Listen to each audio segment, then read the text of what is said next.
que cuando nosotros hablamos de grupos funcionales, eh, de repente lo primero que se nos viene a la cabeza es la nómina de los grupos.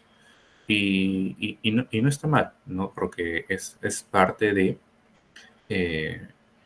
cada molécula, cada fármaco está conformado por diversos grupos funcionales, ¿no? Que tiene ciertas características y cada uno de ellos le da un cierto carácter a la molécula. Acá nosotros tenemos, por ejemplo, la molécula de la oseltamivir, ¿no?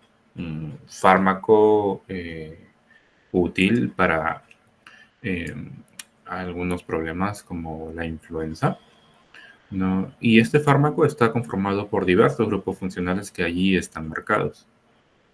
Si nos damos cuenta, cada uno de estos grupos funcionales tiene diversas características.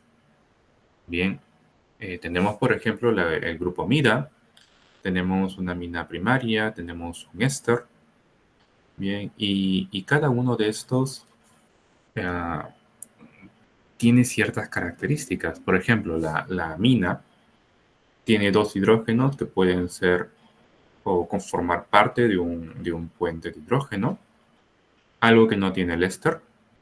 Sin embargo, este oxígeno, como ambos tienen pares electrónicos desapareados y esto permite también formar puentes de hidrógeno, pero ello no ocurre con este grupo etilo, ¿no? Este etilo, a pesar de que tiene hidrógenos, estos hidrógenos no pueden formar puentes y eso le da un carácter un poco más lipófilo. Y así con cada uno de estos grupos funcionales. Bien. Entonces, tenemos grupos funcionales que pueden formar puentes de hidrógeno, grupos funcionales que no pueden formarlo, grupos funcionales que pueden formar puentes de hidrógeno por la presencia de esos hidrógenos donadores, o grupos funcionales que tienen pares electrónicos desapareados que le permiten formar parte de estos puentes de hidrógeno. Eso genera grupos funcionales que pueden ser un tanto más lipófilos y grupos funcionales que pueden ser un tanto más hidrógenos. Bien. Entonces, cada uno de estos grupos pueden ser o pueden formar parte de esta, eh, de estas moléculas. Bien, entonces, para eso he dividido esta clase en tres partes para hablar acerca de estos grupos funcionales, una pequeña introducción. Luego vamos a hablar de las interacciones intermoleculares, que es la importancia de estos grupos funcionales. Y luego vamos a hacer una pequeña introducción al bioisosterismo, el cual ya lo terminaremos de hablar totalmente ya la segunda semana. Y esto es, grupos funcionales. Bien. Siempre que hablamos de grupos funcionales y hablamos de las nóminas de estos grupos, pues se nos viene de repente a la cabeza un poco lo que es la química orgánica, porque quizás en química orgánica es donde más hemos hablado sobre grupos funcionales. Pero pues ahora, a partir de ahora, también se le va a venir un poco a la cabeza lo que es la química medicinal. Bien, porque hablar en química medicinal de lo que son los grupos funcionales es precisamente hablar de las características que le brindan estas sustancias a una molécula para que esta molécula pueda ejercer una acción y tenga un desencadenamiento dirigido hacia una acción biológica. Y para eso, pues, tenemos que hablar precisamente de qué es lo que hace a estos grupos funcionales capaces de ejercer ese tipo de acciones. Y esta es la gran pregunta, ¿cuál es el papel de los grupos funcionales? Precisamente entonces en la química medicinal. Y vamos basado a eso, a que cada uno de los grupos funcionales va a ser capaz de precisamente ejercer o generar una actividad propia, ¿sí?, que permita una interacción sobre un sitio de acción o sobre un receptor. O simplemente va a formar parte de las características intramoleculares que le va a permitir a la sustancia ser capaz de llegar a la zona donde se encuentra precisamente su receptor. Entonces, eso nos permite hablar de diversos tipos de acciones y características o propiedades físico-químicas que va a tener una determinada sustancia, un xenobiótico, un fármaco. Y precisamente esas características físico-químicas son, por ejemplo, la solubilidad, ¿no? Algunas características como estas mismas le va a permitir tener una vía de administración o determinar una vía de administración a partir de la cual la sustancia va a ingresar al organismo. La capacidad para poder interactuar con algún objeto biológico específico, es decir, por ejemplo, su receptor. Va a formar parte o va a brindar precisamente un mecanismo de acción.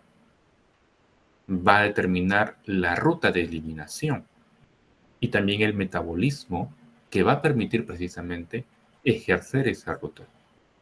Si de repente una sustancia no tiene muchos grupos hidrófilos que le permitan una mayor solubilidad y una eliminación renal, pues entonces probablemente se elimine por alguna otra vía. O de repente a través del metabolismo, precisamente la presencia de un grupo puede hacer una determinada modificación y una activación más soluble que le permita precisamente una vía de eliminación renal, ¿no? Y así como estos diversos tipos de características, hasta los efectos secundarios o los efectos adversos van a ser precisamente eh, destinados a mantenerse a través de los grupos funcionales que precisamente se presentan en una molécula. ¿Bien? Entonces, cada uno de los grupos funcionales lo que va a hacer es definir directamente el carácter molecular. Dos moléculas, por más similares que sean, por más que simplemente la presencia de un metil sea la diferencia, ese pequeño metil hace una gran diferencia en lo que es el carácter molecular. Un metil simplemente hace una molécula mucho más lipófila, y ese pequeño aumento de lipofilicidad puede generar grandes cambios, incluso hasta en los sitios hacia donde llega el medicamento. Y es precisamente eso, las propiedades e incluso la reactividad, la forma en la cual va a presentarse esta sustancia. Si la sustancia va a ser un nucleófilo o va a ser un electrófilo. La reactividad de estas sustancias es lo que va a terminar generando estas diferencias. Y eso es lo que es a partir de la reactividad y a partir de las propiedades. Puede ser diferenciaciones para lo que es la porción o las características farmacocinéticas, siendo la de mayor importancia, muy probablemente, el metabolismo, tal y como lo comentábamos el día de ayer, e incluso la farmacodinámica, la presencia o la correspondencia de los diversos tipos de grupos funcionales va a determinar el farmacóforo de esta sustancia, es decir, la porción mínima estructural que es capaz de ejercer una acción biológica, en este caso una acción biológica positiva, porque si es que hablamos de efectos secundarios, pues entonces podemos hablar del toxicóforo, es decir, la porción mínima estructural que debe de estar presente para poder sostener una actividad, en este caso, no deseada. Si nos basamos en las dos primeras, tanto en el metabolismo como en el farmacóforo, pues entonces hablamos de la farmacocinética y hablamos de la farmacodinámica. Y en esto nos basamos nosotros para poder predecir una efectividad de una determinada sustancia a través de la generación de su acción o su actividad biológica. ¿Bien? Entonces, toda esta definición de grupos funcionales, lógicamente, no es mía. Eso pertenece al doctor Eliezer Barreiro. Fue un erudito en todo lo que es la química medicinal, precisamente aquí en este libro, Química Medicinal, las bases moleculares, DAX son dos fármacos, es su, su, libro que él realizó, y a partir de allí es que se ha generado esta parte de la presentación. Bien, bueno, y para finalizar, precisamente los grupos funcionales son como esto, un QR, es el QR de las moléculas. Bien, si nosotros modificamos una pequeña porción, simplemente vamos a tener otra cosa. Bien, lo mismo ocurre con los QRs, ¿verdad? Simplemente modificamos una porción y ya es otro QR totalmente distinto. Y de repente abre otras acciones o abre otro tipo de paradigmas. Bien, entonces eso es los grupos funcionales. Si nos basamos nosotros en esto, a partir de los grupos funcionales, realizar o conformar una molécula, esta molécula, al momento que va a ingresar al organismo, va a pasar por cada una de estas tres etapas. Una acción farmacéutica, una acción farmacocinética y una acción farmacodinámica. Si hablamos de la fase de acción farmacéutica, hablamos directamente de las rutas de administración. Hablamos a partir de dónde o desde dónde inicia el ingreso de un fármaco hacia el organismo, que puede ser por diversas vías, incluso acá me quedo corto, pueden ser más vías de administración. Pero todas estas, a excepción de la vía intravenosa, tienen que pasar por un proceso, que es el proceso de absorción. Si nosotros nos basamos en el proceso de absorción, iniciamos ya lo que es la fase farmacocinética. Y la porción o la actividad de absorción no es otra cosa más que atravesar membranas. Membranas biológicas que van a tener diversos tipos o diversas características de acuerdo a la vía a través de la cual estamos generando la administración del fármaco. Si nosotros nos basamos directamente en la vía oral, pues vamos a pasar por un proceso de absorción a través de membranas que van a tener diversos tipos o diversos niveles de pH. ¿Bien?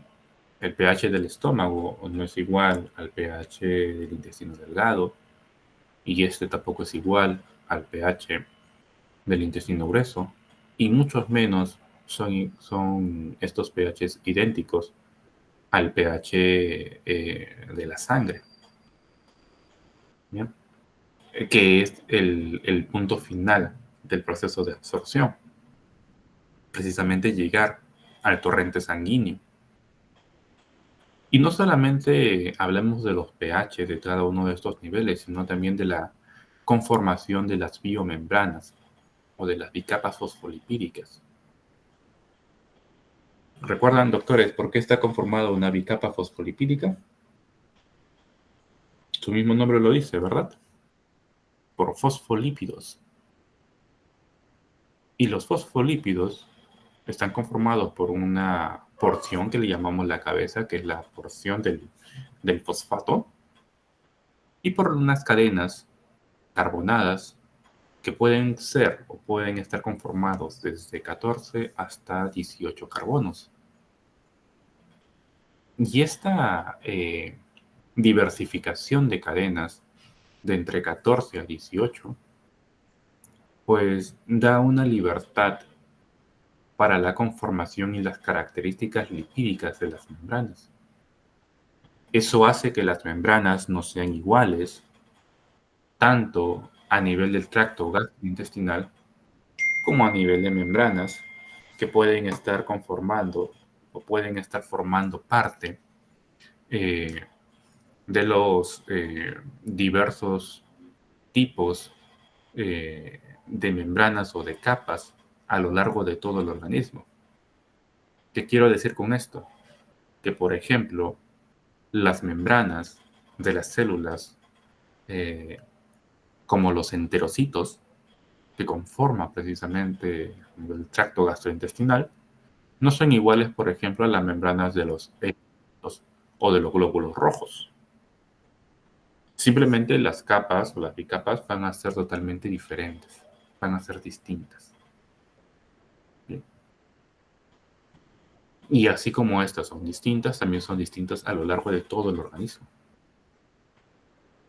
Eso hace que en un proceso de absorción tengan que atravesar diversos tipos de membranas, básicamente aquí a nivel de enterocitos, pero cuando ya llegan a circulación y tienen que pasar por sus procesos de distribución, el hecho de que la sustancia haya pasado bicapas fosfolipídicas a nivel del tracto gastrointestinal no quiere decir que sea capaz de atravesar también otras membranas en el organismo, sino que va a depender de la lipofilicidad que tengan estas membranas y de la capacidad de atravesamiento que tenga la sustancia, es decir, de la propia lipofilicidad del mismo fármaco. Y si es que son compatibles, pues va a ser capaz de atravesar esas membranas y de repente de poder tener la capacidad de llegar a esas zonas que están separadas por estas bicapas. Por ejemplo, a nivel cerebral. Si la lipofilicidad del fármaco es tal que le permite atravesar, por ejemplo, la barrera hematoencefálica, pues simplemente va a ser capaz de llegar a esta zona. Pero si su propia lipofilicidad no es compatible con la barrera hematoencefálica, pues la sustancia nunca va a ser capaz de llegar a ella. Lo mismo ocurre con la barrera placentaria. Bien, lo mismo ocurre con otro tipo de membranas a lo largo de todos los distintos tipos de órganos que tenemos. Bien, ¿de qué depende? De la lipofilia de la membrana, de la lipofilia del fármaco. Y eso abarca el proceso de la distribución y eso está enmarcado en el volumen de la distribución, la profundidad a la cual es capaz de llegar el fármaco. Eso también involucra, lógicamente, su capacidad para llegar a órganos como hígado, donde se da la mayor cantidad de probabilísticas de metabolismo. Eso también le da la capacidad para poder mantenerse, ¿sí?, a lo largo de todo el tracto renal y pueda ser eliminado, por ejemplo, a través de la orina. Y lógicamente, ¿no?, la capacidad de llegar hacia la zona donde se encuentra su receptor, anclarse en su sitio activo y a través de esto ejercer o obtener una respuesta biológica. Bien.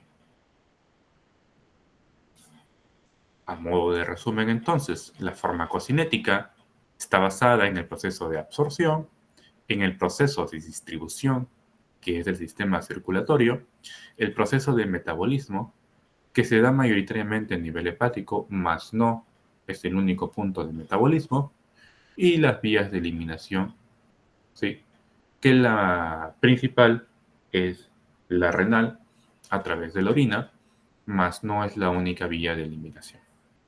Y la acción farmacodinámica, en el cual involucra la interacción que va a tener la sustancia a través o con su receptor para ejercer una respuesta biológica. Una vez que la sustancia interactúa con el receptor y es capaz de ejercer u obtenerse una respuesta, pues entonces hablamos de una respuesta biológica. Una respuesta biológica que puede ser positiva, puede también ser negativa. No toda respuesta biológica es una respuesta favorable.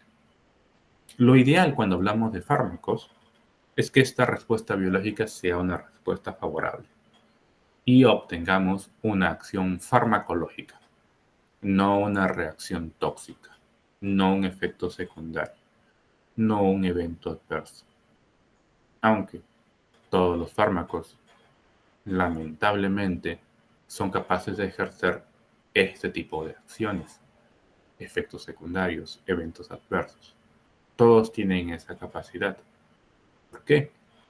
Porque el organismo es tan vasto, los distintos tipos de receptores, enzimas, son tantas, son tan diversas y son tan semejantes que una simple sustancia podría ser capaz de actuar en más de un receptor o en más de una enzima, haciendo o ejerciendo no solamente una acción o una respuesta para lo cual ha sido fabricado o destinado, sino también sea capaz de ejercer otro tipo de acciones, ya sea por sus propias características moleculares que tiene o por características moleculares obtenidas tras un proceso de metabolismo, tras un proceso de biotransformación, a través de los cuales se generan diversos tipos de sustancias resultantes de un proceso de metabolismo del organismo. ¿Sí?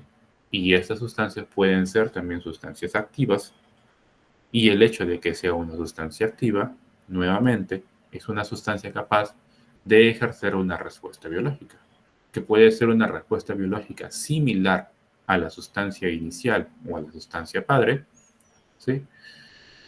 O también otro tipo de acciones que podrían ser desfavorables, ¿sí? Desfavorables para el propio organismo. Bien, doctores, ¿alguna pregunta hasta acá? Profesor, buenas noches. Sí, buenas noches. Hola, Jerónimo. Le saluda Jerónimo. Sí. Para hacer la acotación de que también en el metabolismo tenemos que este, evidenciar que también existen profármacos, los cuales necesitan el metabolismo para hacer su reacción farmacológica en la diana terapéutica, ¿no? Ah, Tenemos, por ejemplo, capecitabina, enalapril, etcétera, ¿no? Capecitabina usado en cáncer de estómago se hidroliza y hace su función como 5-fluoracilo. Y el enalapril viene como enalapril maleato y a la final el principio activo es enalaprilato. Un par de ejemplos como para tenerlo en cuenta. ujú. Muy bien, doctor. Claro, claro que sí.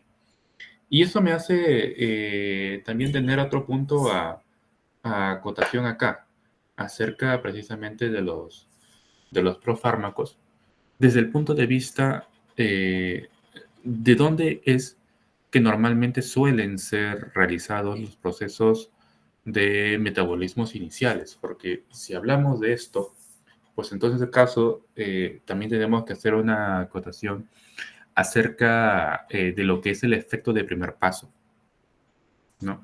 Y precisamente muchas veces nosotros tomamos en cuenta o llegamos a que la mayor parte del metabolismo suele ser a partir de lo que es a nivel hepático.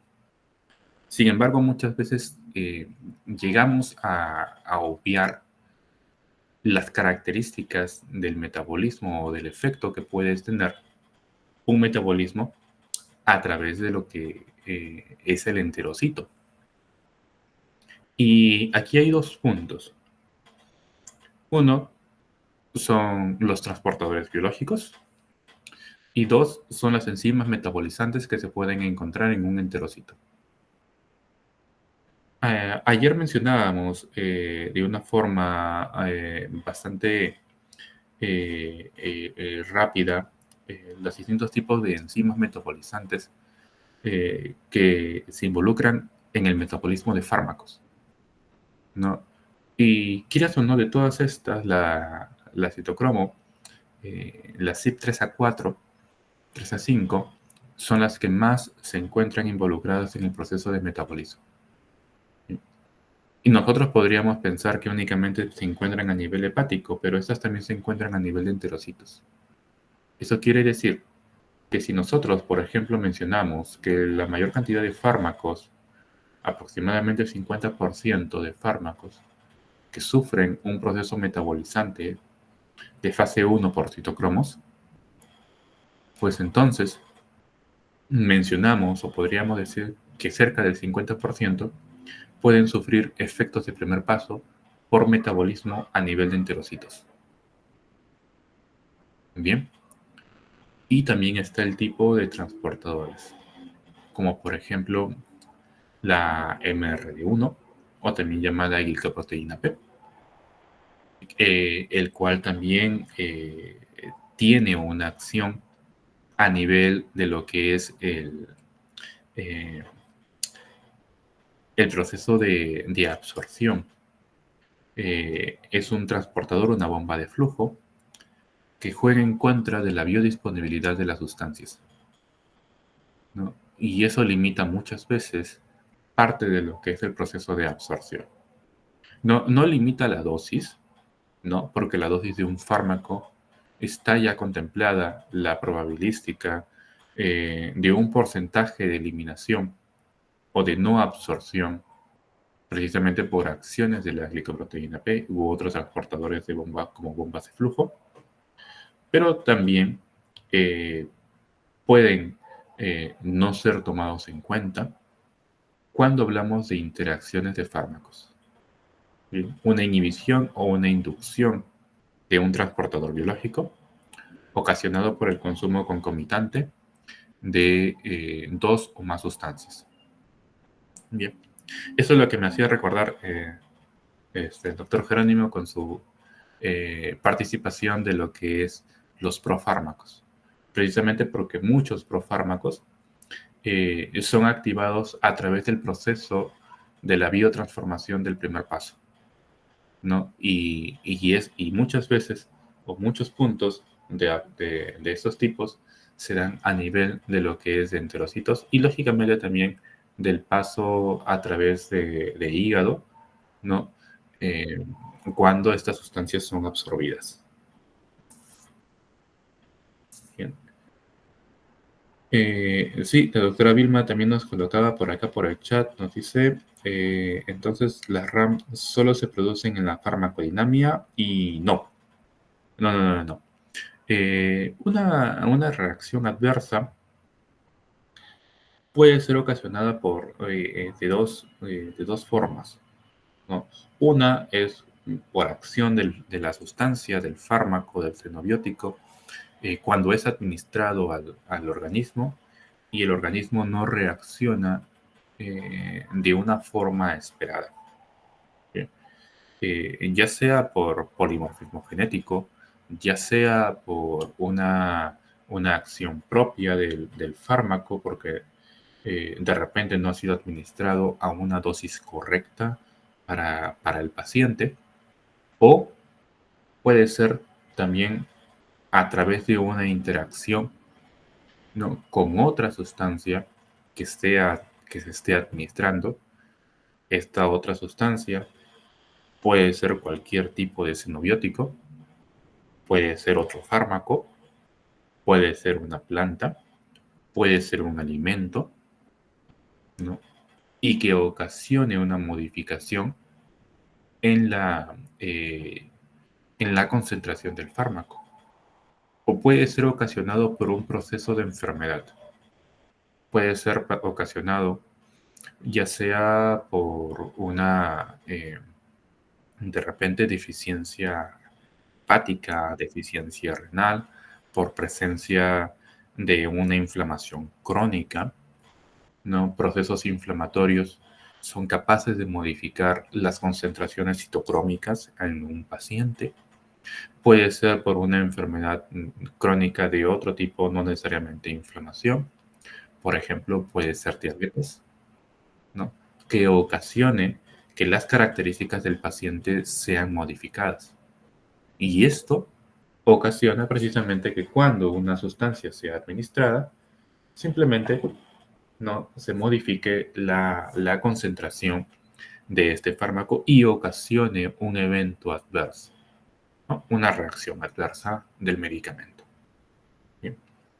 Entonces, no necesariamente puede ser por una acción farmacodinámica, ¿no?, que a las finales desencadena en una acción, ¿sí? Del fármaco sobre un receptor, sí, viene siendo ese el desencadenante final, pero la causa puede ser una causa farmacocinética, puede ser una causa farmacodinámica, puede ir mucho más allá.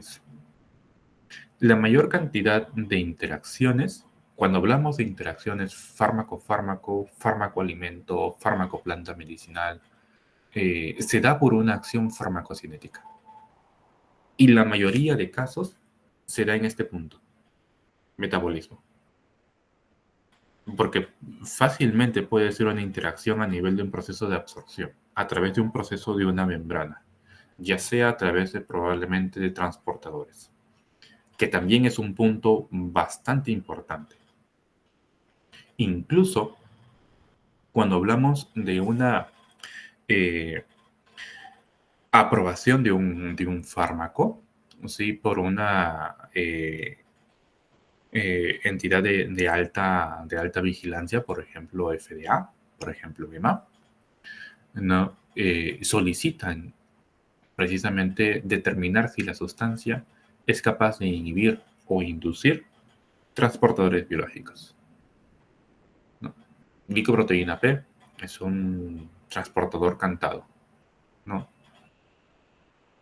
BCRP es otro, por ejemplo, ¿no? Las proteínas eh, que han sido obtenidas a través de cáncer de mama, que no quiere decir que únicamente se encuentren allí, sino que han sido identificadas en primer lugar allí, pero se dieron cuenta que precisamente estas eran transportadores que se encontraban en otros niveles. Sin embargo, las células cancerígenas las toman para protegerse, ¿no? Y hay una proliferación de estos tipos de transportadores en una célula cancerígena de mama, ¿no? Precisamente para protegerse de sustancias extrañas y poder seguir subsistiendo este tipo de células, la PCRP. Entonces, que se encuentran también a nivel de tracto gastrointestinal, ¿no? Son otro tipo de transportadores de bombas de flujo y también tienen que ser identificadas, ¿no? Entonces, y así hay varios. Ya más adelante hablaremos también un poco de ello, ¿no?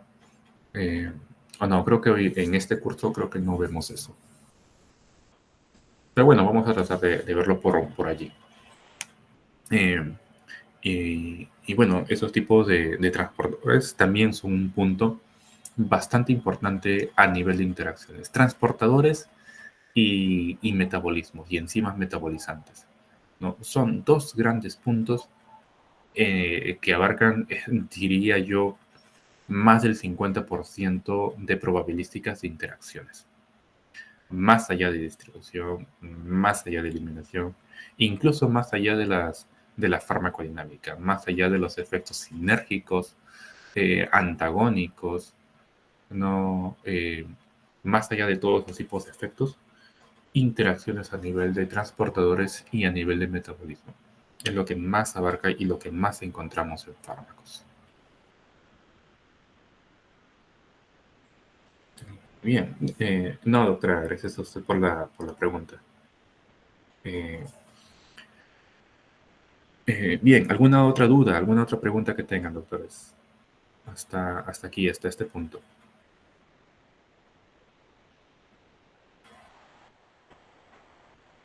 Bien, entonces continuamos y aquí hay dos conceptos bastante importantes, eh, sobre todo cuando nosotros hablamos de lo que es un diseño y una síntesis de fármacos.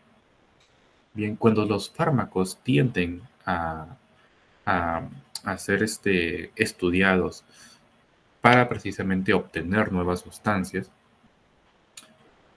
es importante basarse en dos características o en dos puntos. Lo primero es la característica de la potencia y de la selectividad. Bien. La idea al momento de un diseño de una sustancia es ir mejorando la efectividad que va a tener esta. Bien.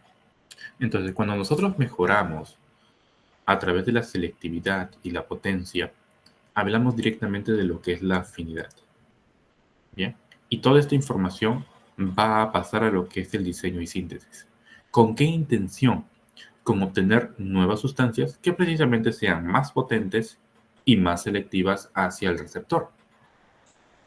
Eso genera una relación entre lo que es la estructura química, ¿sí?, basadas en el diseño y síntesis, y lo que es la actividad, la efectividad, la potencia y la selectividad. Bien, entonces, la actividad de una sustancia química, ¿no? Y basados en ese concepto, mejorar la estructura química. Eso es el concepto de lo que es el SAR, la relación de la estructura química con la actividad biológica.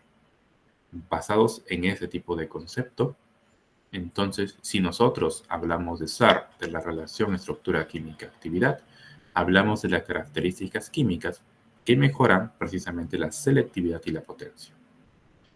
Pero cuando nosotros mejoramos a través de un diseño y síntesis un fármaco con la intención de mejorar la potencia y la selectividad, a la final lo que nosotros estamos haciendo es retirar grupos funcionales y agregar nuevos grupos funcionales, con la intención de ir mejorando esto.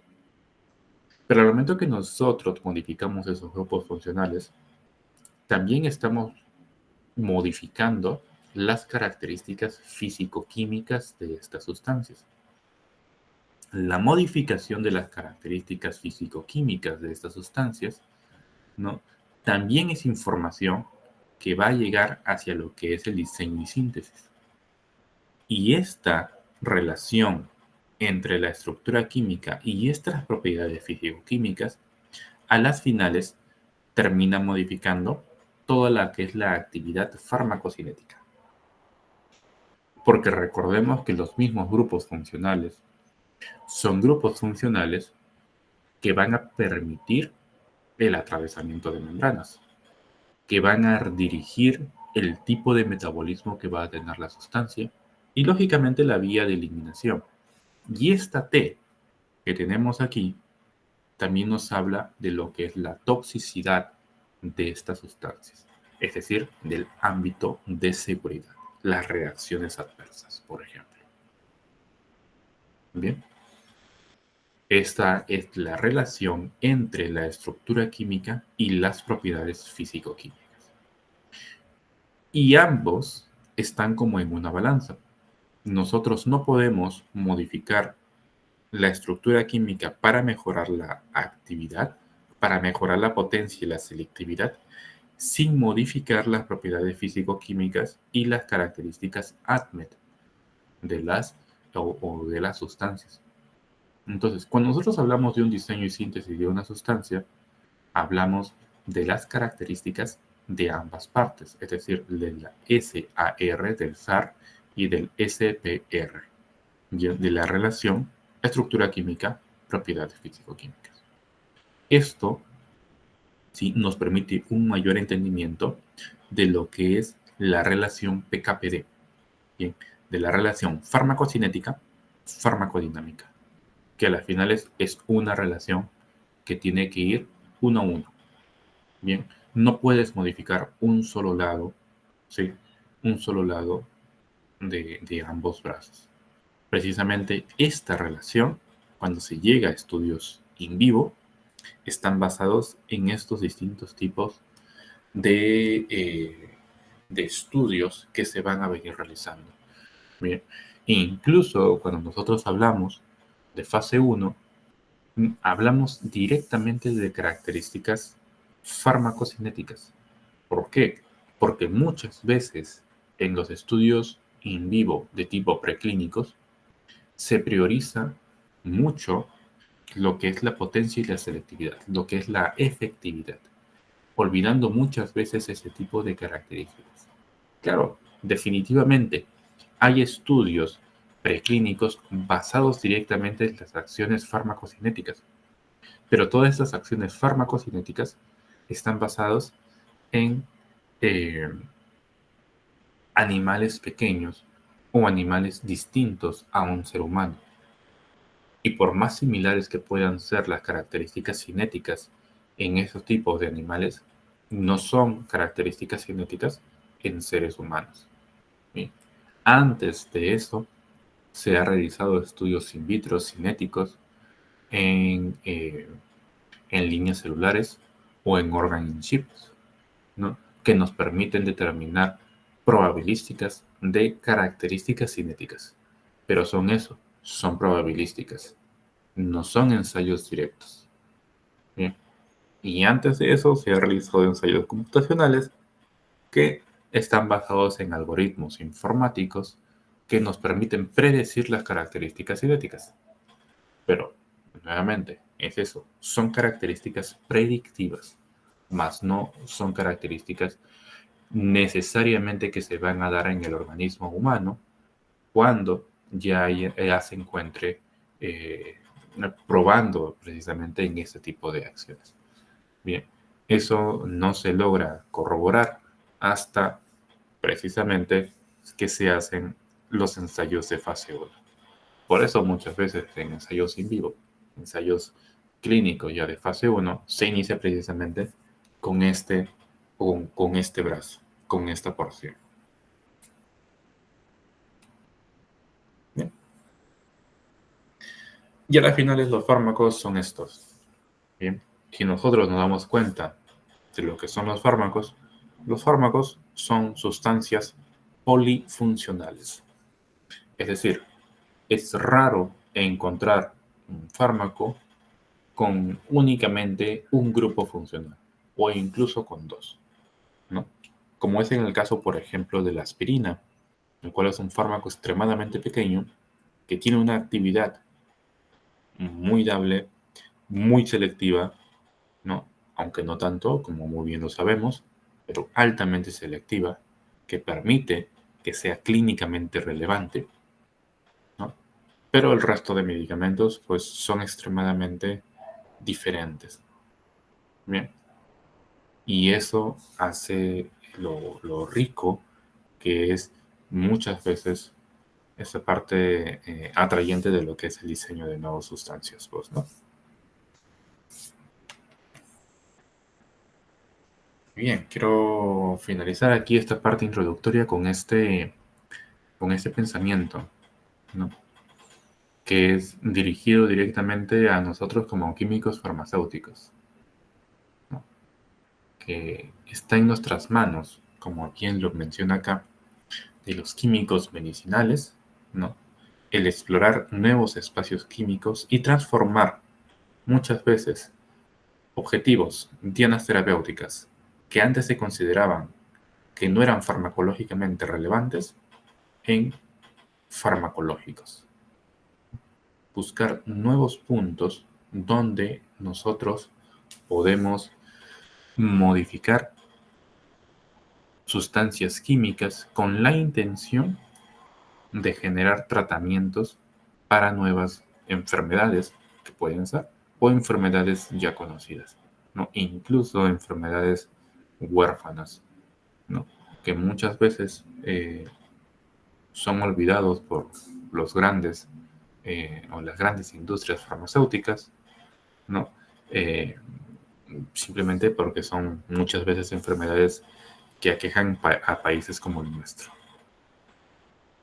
Y bien, doctores, preguntas, dudas que tengan.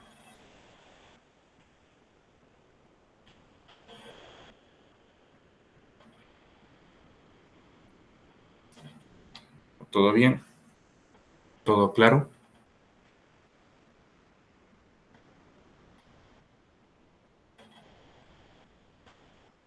Si todo está Sí, claro, doctor. entonces, ¿sí?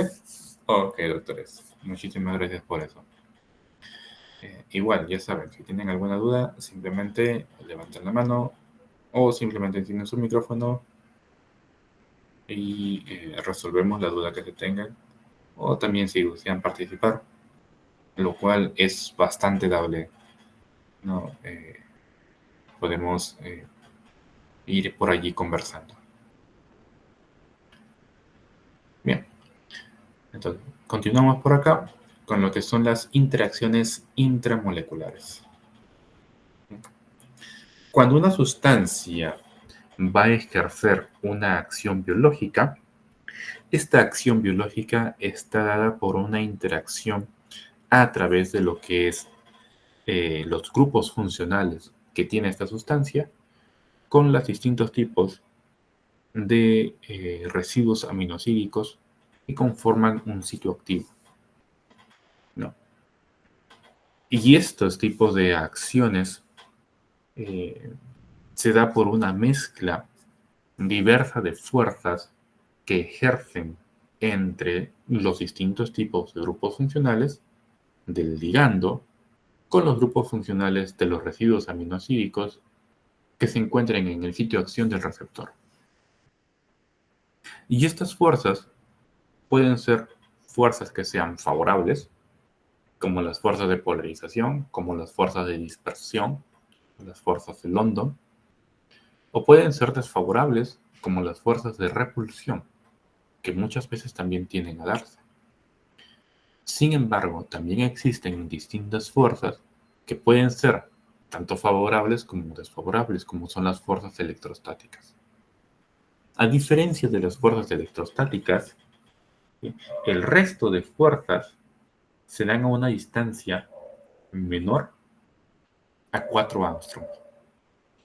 Por eso es que muchas veces se hacen lecturas hasta unos 4 Armstrong de distancia, en el cual nosotros podemos encontrar la mayor cantidad de fuerzas que van a estar conformando una interacción. Por ejemplo, aquí en esta imagen tenemos un conteo de los distintos tipos de fuerzas que se dan, por ejemplo, en una interacción de un metanol con un fluorobenceno. Podemos observar fuerzas electrostáticas, fuerzas de repulsión, de polarización y fuerzas de atracción de London o fuerzas de dispersión. Si nosotros sumamos las fuerzas favorables y las fuerzas desfavorables, tenemos una energía total. Una energía total que para este caso es de menos 2.4. ¿Qué es lo que nos quiere decir? Que es una fuerza de energía negativa. Si nosotros hablamos de la energía libre de Gibbs y hablamos de una energía libre de Gibbs de tipo negativa, ¿qué es lo que estamos diciendo? Que es una energía que nos permite la generación de una interacción que va a darse, ¿sí?, sin generar un gasto energético. Eso quiere decir que es una acción eh, simplemente que va a generarse, ¿no?, sin generar ningún tipo de fuerza o de gasto energético, ni por el receptor, ni por el ligando. No requiere energía para poder darse.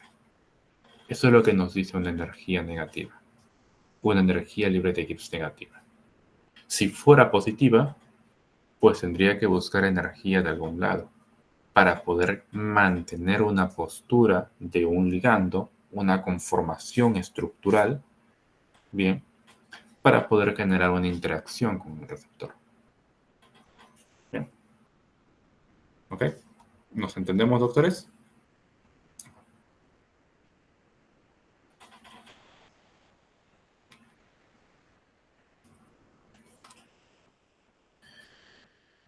¿Qué es lo que se requiere para poder ejercer estas fuerzas? Distintos tipos de propiedades moleculares, bien, que podemos distinguirlas o podemos diferenciarlas en 3 distintos tipos de efectos. Efectos de tipo electrónicos, efectos de tipo de solubilidad o efectos de tipo estéricos. Bien, y sobre estos 3 tipos de efectos es que vamos a conversar en esta parte ya de la noche. Bien, 3 distintos tipos de efectos: efectos electrónicos, efectos de solubilidad y efectos estéricos. Vamos a hablarlos de una forma un tanto somera, para no de repente cansarnos mucho. Empecemos con las fuerzas electrónicas. Cuando hablamos de fuerzas electrónicas, lo primero que de repente se nos viene a la mente, probablemente, sean, por ejemplo, los distintos tipos de grupos funcionales que nosotros podemos reemplazar a un anillo aromático. La mayor cantidad de fármacos contienen anillos aromáticos. Bien. Y eso es bastante interesante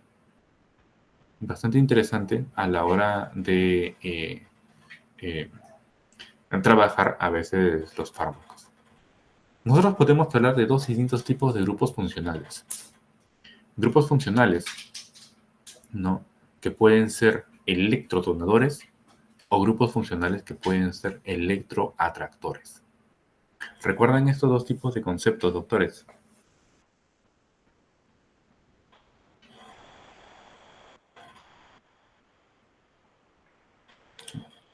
Lo que es un electrodonador y lo que es un electroatractor.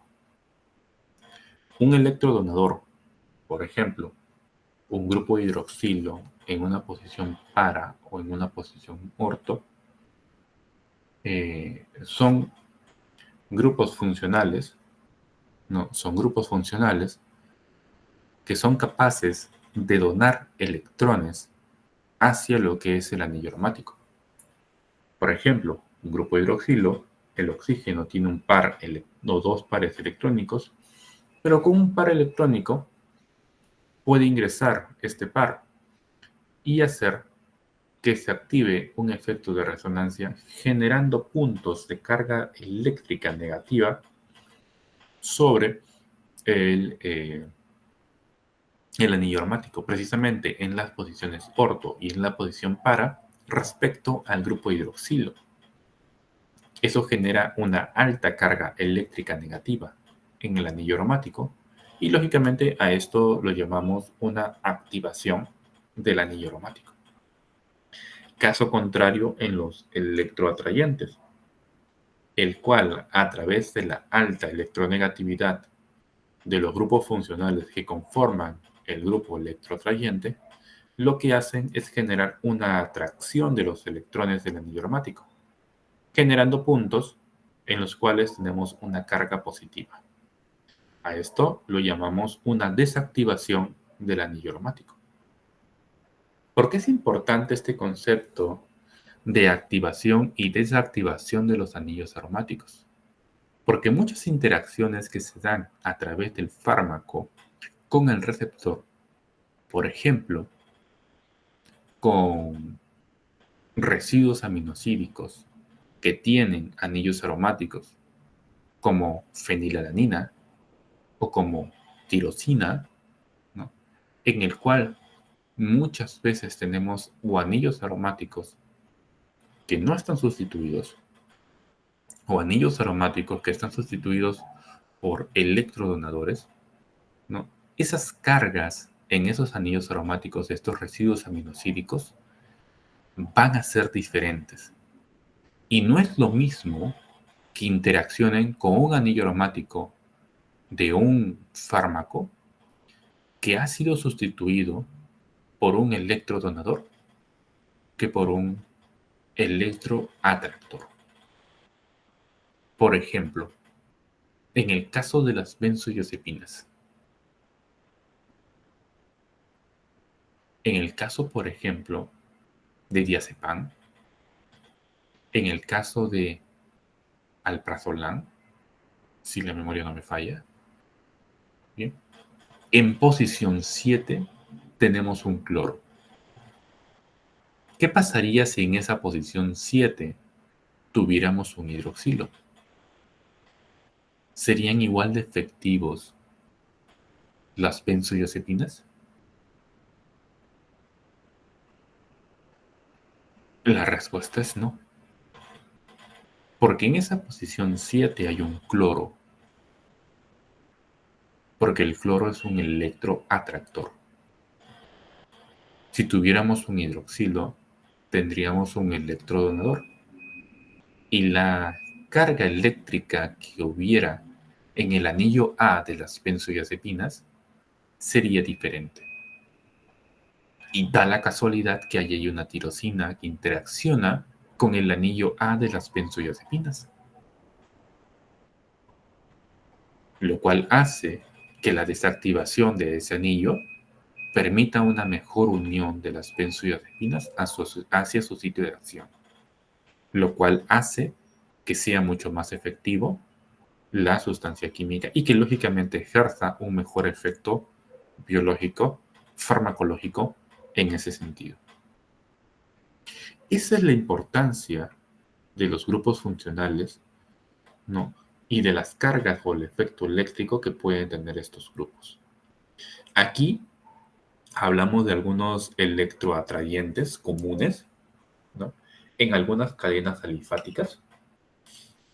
Y por aquí tenemos algunos grupos funcionales electrodonadores clásicos, algunos de ellos unidos a anillos aromáticos y otros simplemente a algunas cadenas alifáticas. ¿Bien? Esta presentación lógicamente se les va a compartir para que ustedes también puedan tenerlas. ¿Bien? Y pues importancia también de las sustancias o de los fármacos o xenobióticos electrófilos. Lo cual también hablemos también un poco aquí quizás de metabolismo. Eh, ¿Por qué? Porque nuestro organismo está mayoritariamente diseñado para metabolizar sustancias de tipo nucleófilas, no para tipo electrófilas. Generalmente las sustancias o los fármacos electrófilos están basados para casos como estos que tenemos aquí. Casos para atacar a sustancias de tipo nucleófilas, como por ejemplo las bases nitrogenadas, ¿no? En el cual pues va a generar un cambio en, en las bases nitrogenadas, ¿no? Lo cual puede originar directamente una muerte celular. Aquí el busulfán, ¿no? Sustancia eh, utilizada para casos de cáncer, es una sustancia electrófica. Y es precisamente una sustancia electrófica con la intención de hacer que las sustancias nucleófilas, como las bases nitrogenadas, sean capaces de atacar a esas sustancias, ¿no? Y eso es lo que hace un tanto también complejo el tener al momento de diseñar fármacos sustancias de tipo electrófilas. La mayor cantidad de sustancias son de tipo nucleófilas. Incluso el metabolismo está diseñado mayoritariamente para atacar a sustancias nucleófilas, ¿no? Cuando tienen una sustancia electrófila, lo que hacen es utilizar, ¿no?, mecanismos de metabolismo de emergencia. ¿Sí? Por ejemplo, el glucagón, ¿no?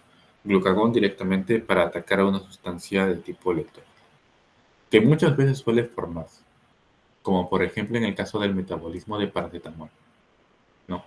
El NAPKIN, ¿no? La quinoneimina que se forma tras el metabolismo de paracetamol. Esa parabenzoquinoimina, ¿no? Eh, lo que hace precisamente es ser una sustancia electrófica. Por eso que genera el daño renal, el daño hepático, ¿no? Porque precisamente este tipo de sustancia es así. Entonces, lo que hace el organismo es activar sus mecanismos de emergencia, fase 3, y glucagón entra en acción para tratar de eliminar directamente a estas sustancias. Bien. Preguntas, doctores. Vamos a pasar aquí a efectos de solubilidad. Y cuando hablamos de efectos de solubilidad, pues tenemos que hablar de la capacidad para formar puentes de hidrógeno en primer lugar. Bien, cuando hablamos de puentes de hidrógeno, tenemos que hablar de dos distintos tipos de grupos. Grupos funcionales que son capaces de donar puentes de hidrógeno y grupos funcionales que son capaces de aceptar puentes de hidrógeno. Bien. Para eso quiero que miren en primer lugar esta pequeña imagen. Bien, esta de aquí, donde está la manito. Bien. Nosotros tenemos donadores de puentes de hidrógeno y aceptores de puentes de hidrógeno. ¿Quién es un donador? Un donador de puente de hidrógeno es la sustancia o el grupo funcional que tiene un hidrógeno que es capaz de ser donado para formar un puente. ¿Quiénes son capaces de generar esto? Grupos funcionales que tienen hidrógeno y que a su vez tienen una alta diferencia eléctrica para generar una diversidad en la densidad eléctrica, generando el hidrógeno o tomándolo como si fuera un hidrógeno que no tiene electrones y que necesita electrones, ¿no?, los cuales son donados a partir de la posición o de la formación de un puente de hidrógeno, ¿no? Eso lo generan grupos funcionales altamente electronegativos, como por ejemplo un oxígeno, un nitrógeno. Bien, entonces un oxígeno o un nitrógeno que tiene un hidrógeno es un grupo funcional que puede ser un donador de puentes de hidrógeno. Por otro lado, ¿quién es un aceptor?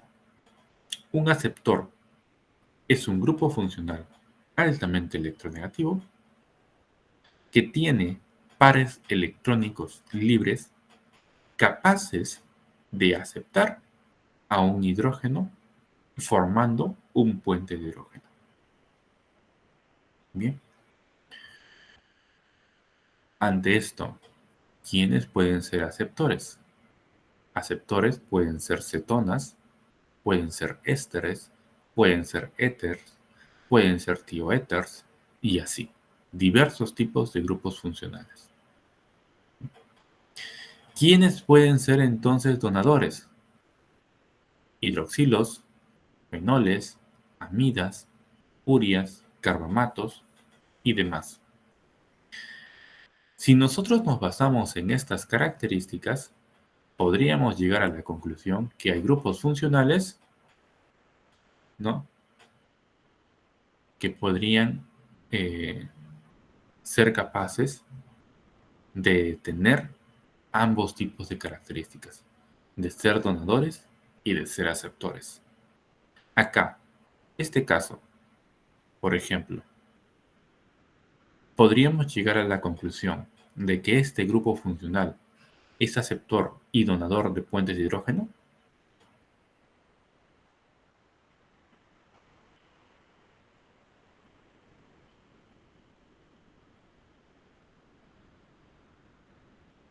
¿Qué dicen, doctores?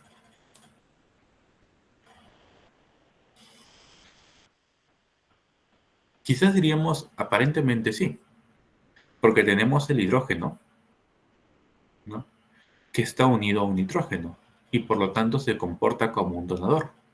Pero el nitrógeno también tiene un par electrónico que podría ser donado, pero en este caso no va a ser donado. ¿Por qué? Porque este par electrónico se encuentra inmerso del efecto de resonancia de este anillo aromático, cosa que no observamos en estos grupos funcionales, en los cuales los pares electrónicos sí se encuentran libres y pueden ser donados sin ninguna dificultad. ¿Bien? Entonces tenemos en el caso de aceptores y donadores de puentes de hidrógeno. Eso es importante porque esto puede ser fácilmente útil para lo que es la potenciación de la solubilidad acuosa de sustancias químicas, lo cual permite una mejor solvatación muchas veces en sangre, ¿no?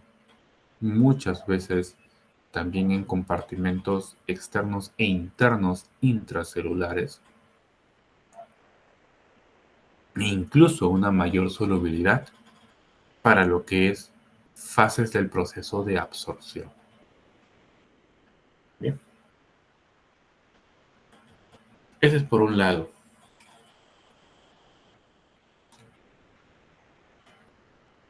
Por otro lado, tenemos grupos funcionales que podemos llamarlos acídicos y grupos funcionales que podemos llamarlos básicos. Directamente tenemos tres distintos tipos de grupos funcionales. Grupos funcionales ácidos, grupos funcionales básicos y grupos funcionales neutros.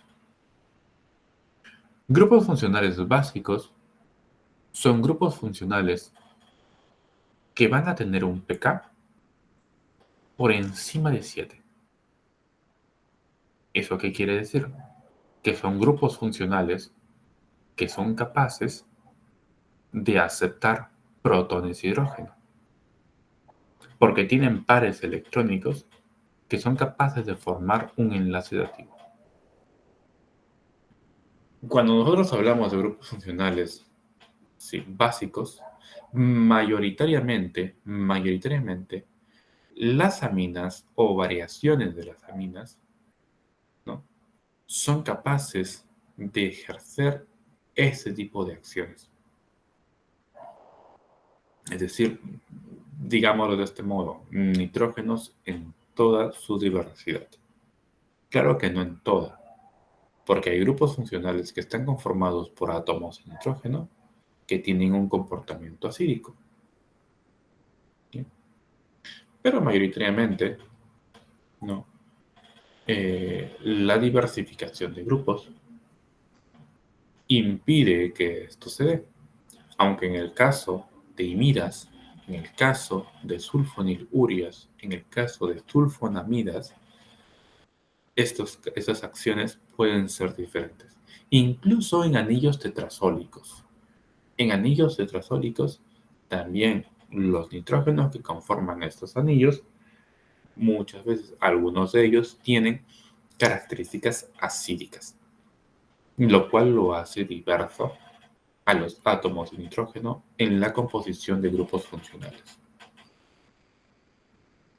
¿Qué es un grupo acídico? Según la teoría de Bronsted, pues un grupo acídico es un grupo que es capaz de donar protones de hidrógeno. Y eso es lo que hacen esos tipos de grupos funcionales. Esto es importante porque al momento que se donan protones de hidrógeno, se generan cargas negativas. Al momento que se atrapan protones de hidrógeno, se transforman o se forman cargas positivas. Y la presencia de estas cargas normalmente lo que nos permiten es generar interacciones iónicas, lo cual compromete o realiza una mejor interacción muchas veces con su receptor. Algo que no ocurre con los grupos funcionales neutros o grupos funcionales que permiten una mayor solubilidad en lípidos. Estos grupos funcionales tienen características que mejoran la liposolubilidad y esto mejora el atravesamiento a través de membranas. No quiere decir que la ionización o la formación de puentes de hidrógeno no sea importante. Claro que lo es. Es importante para una solubilidad acuosa. Es importante para interacciones iónicas.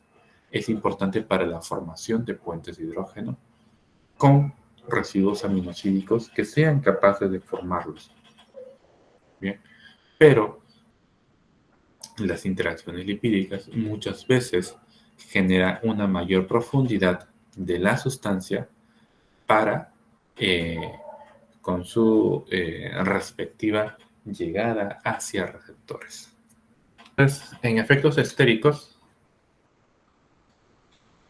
aquí este caso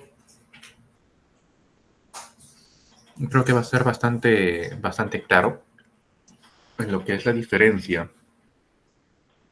entre estos dos fármacos, diclofenaco y fenoprofeno, por ejemplo. Diclofenaco es un fármaco que viene directamente eh, de las modificaciones estructurales que se ha hecho, por ejemplo, a lo que es aspirina. Aspirina es un benceno que está unido a un carboxilo y en la posición orto de este carboxilo hay un hidroxilo.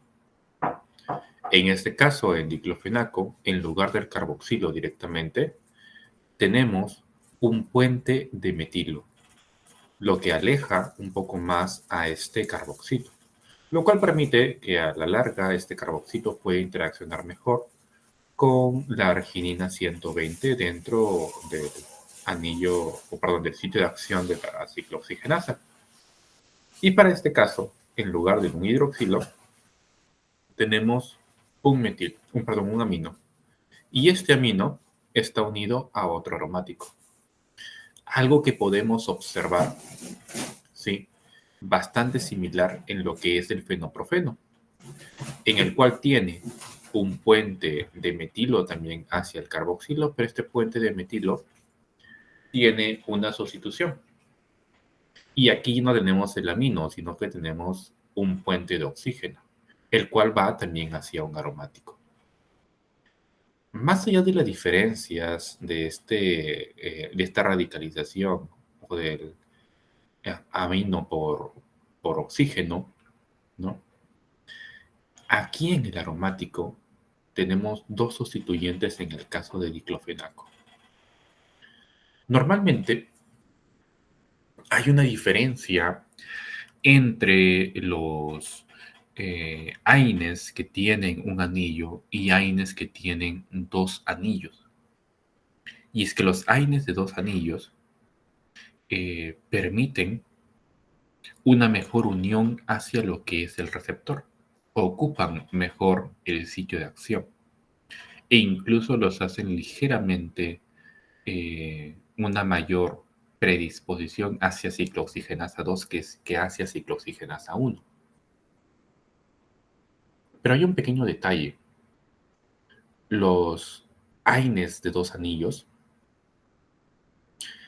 pueden estar en dos formas o en dos posiciones. Pueden estar los dos anillos en un mismo plano, o pueden estar los dos anillos en un plano diferente.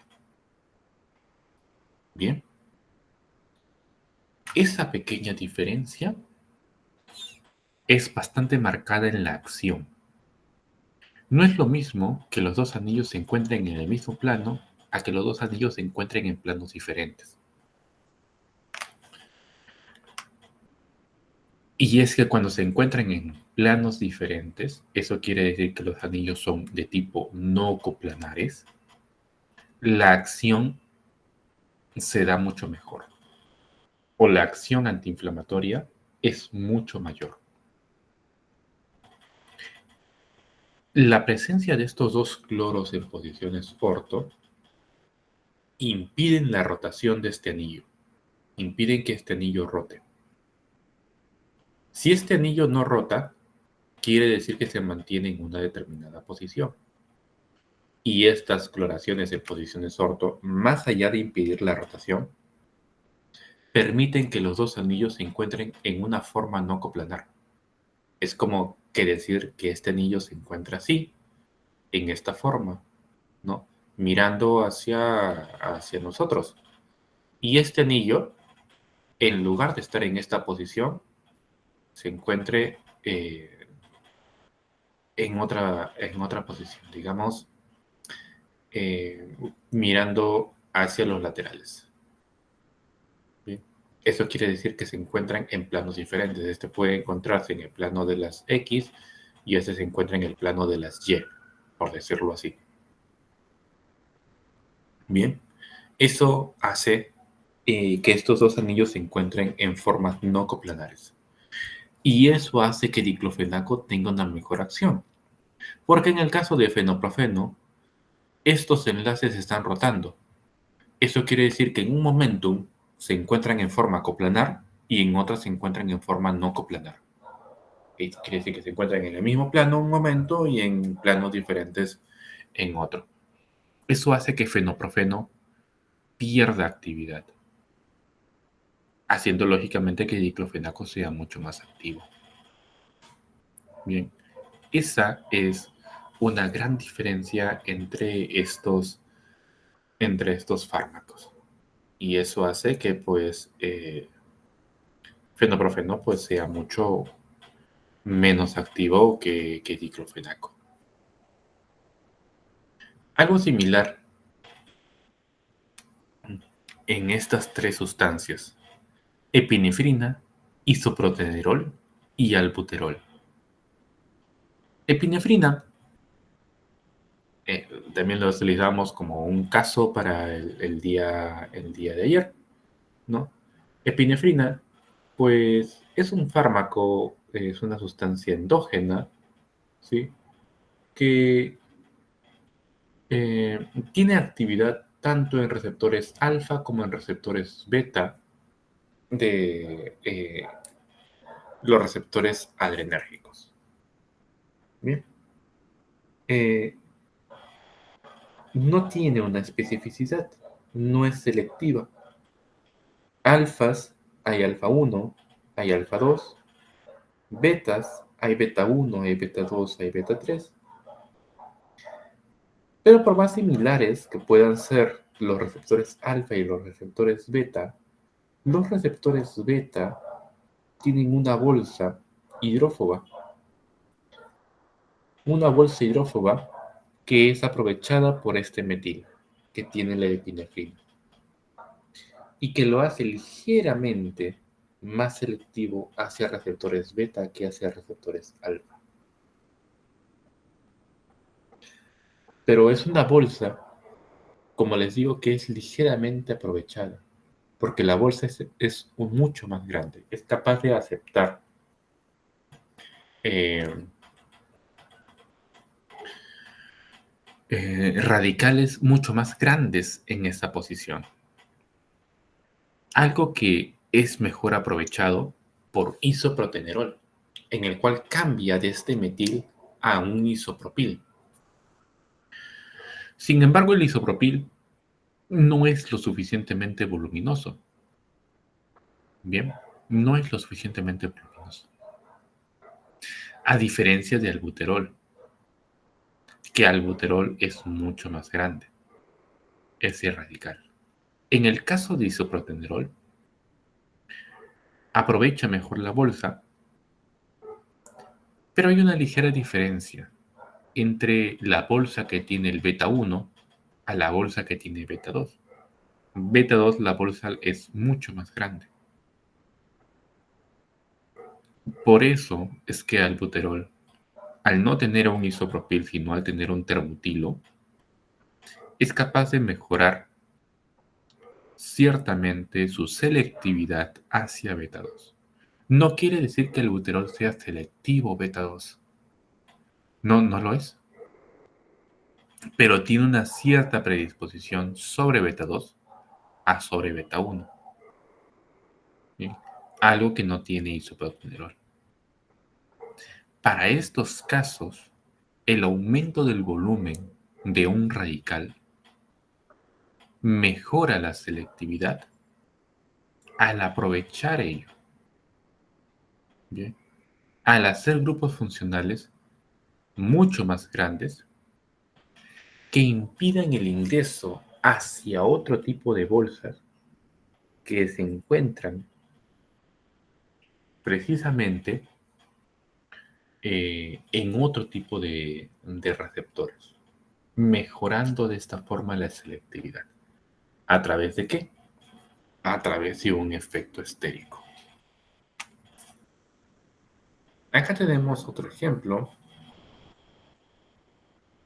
entre lo que es la acetilcolina y la metacolina, ¿no?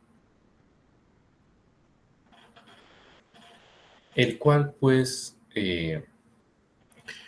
La presencia de una metilación en el carbono beta respecto al grupo amino que tiene acetilcolina, ¿no? Eh, una metilación en ese carbono beta hace dos cosas. Uno, y lo más grande, es que permite que, si nos damos cuenta, acá hay una cierta carga eléctrica negativa entre lo que es este oxígeno de la función cetónica del éster. Hay una mayor carga eléctrica negativa acá. Una carga eléctrica que ligeramente se pierde por una interacción con la carga positiva de este grupo amino, lo cual permite que fácilmente este grupo éster pueda ser hidrolizado. Al momento que es hidrolizado, ¿sí?, la acción de la acetilcolina se pierde. Pero ¿qué es lo que pasa si agregamos un grupo metil en el carbono beta? Y lo que hacemos es generar un bloqueo en esta pérdida de carga. Por lo tanto, la carga eléctrica negativa que tiene la función ceto del éster ya no se pierde por una interacción con este grupo amino.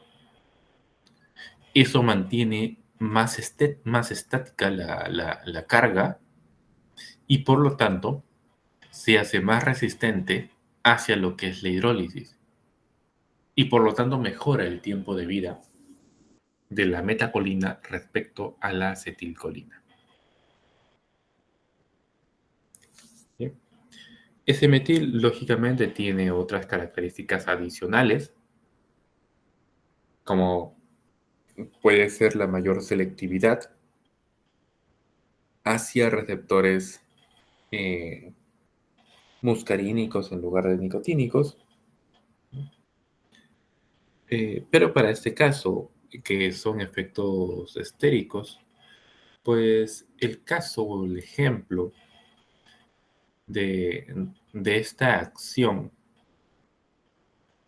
para el bloqueo de carga es mucho más específica para este tipo de efectos. ¿Bien?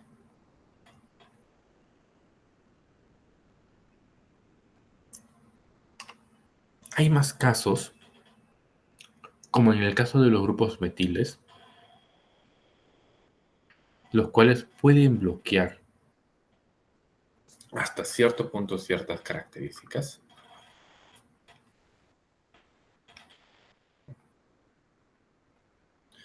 Como es en este caso de la difenilamina. No es lo mismo a la difenhidramina agregar un grupo metil en posición orto a un grupo metil en posición para. Porque, en primer lugar, la difenhidramina, una forma rápida en la cual pierde la actividad o la acción por metabolismo, es por una destrucción de aquí, este punto, a partir de este oxígeno. Bien. Igual, también para su propia acción a nivel central, pues simplemente tiene que formar o tiene que tener estos puentes de hidrógeno que pueden ser formados eh, por por los pares electrónicos que tiene el oxígeno. Que si nosotros colocamos una metilación en posición orto, los hidrógenos de este metil van a generar un efecto estérico, impidiendo la donación de estos pares electrónicos del oxígeno. Algo que no ocurre si la metilación se da en posición par. ¿Qué quiere decir esto? Que el efecto estérico, por ejemplo aquí a nivel de anillos aromáticos, depende mucho de la posición en la cual se encuentre el radical. No es lo mismo que el radical se encuentre en posición orto, en posición meta o en posición para. Es diferente. Tanto así que generalmente cuando hablamos de posiciones orto, por más que hablemos de un sustituyente, de un radical, del efecto electrónico que puede ocasionar, si es electrodonador o si es electroatractor, lo cierto es que en posición orto brilla más los efectos estéricos que los efectos electrónicos o los efectos de solubilidad. Es un efecto mucho más marcado en posición orto. Algo que no ocurre en posición meta o en posición para, donde muchas veces brillan más los otros tipos de efectos, los efectos electrónicos y los efectos de solubilidad, ¿no? Dejando los efectos estéricos mayoritariamente hacia las posiciones orto, ¿sí? Hacia las posiciones orto, eh, en lugar de las metas y las paras. En este caso, el grupo funcional que estamos agregando es un metil. Si nosotros hablamos de la lipofilicidad que pueden tener estos grupos metiles, ¿no? Son grupos funcionales neutros, por lo tanto son grupos funcionales que aumentan enormemente la lipofilicidad, ¿no? Ese es el caso, por ejemplo, de la modificación de un benceno hacia un tolueno. El valor de P es el coeficiente de partición. Un coeficiente de partición, mientras más alto sea, quiere decir que es mucho más lipófilo. En cambio, un valor de P que se encuentra por debajo de 0, hablamos de 0.1, 0.2, 0.3, 0.9, ¿no?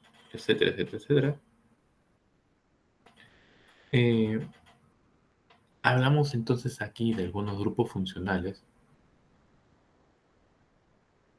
que van a aumentar la lipofilicidad, ¿sí? Nuevamente, un valor de P a la larga es un valor proporcional.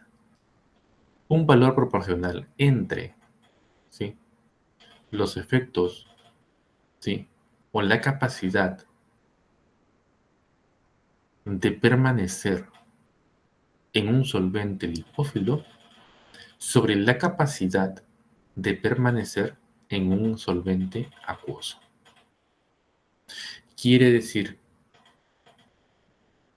que este valor de P, ¿sí?, por acá vamos a colocarlo, el valor de P viene a ser igual a una división de la sustancia en una concentración de un ambiente orgánico sobre la capacidad de la concentración en un ambiente acuoso. Bien, eso es el valor de P. Si nosotros, por ejemplo, al benceno lo colocamos en una pera de separación que tiene un solvente orgánico que puede ser octanol y un ambiente acuoso que puede ser agua, vamos a ver que por cada partícula que se encuentra en un ambiente acuoso hay 135 partículas que se encuentran en un solvente orgánico. Eso quiere decir que benceno tiene una mayor predisposición por los solventes orgánicos. Bien. A diferencia de otras sustancias, que de repente el valor de P puede ser un valor de 0 punto y tantos, en el cual quiere decir que va a tener una mayor predisposición por el ambiente acuoso que por el ambiente orgánico. Para este tipo de sustancias, entonces, si yo tengo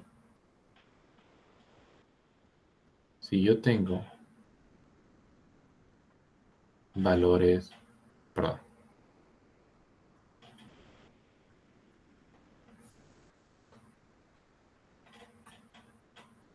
un valor como por ejemplo de la unidad, quiere decir que la proporción entre el ambiente orgánico y el ambiente acuoso es equiparable, que la concentración en ambas es la misma.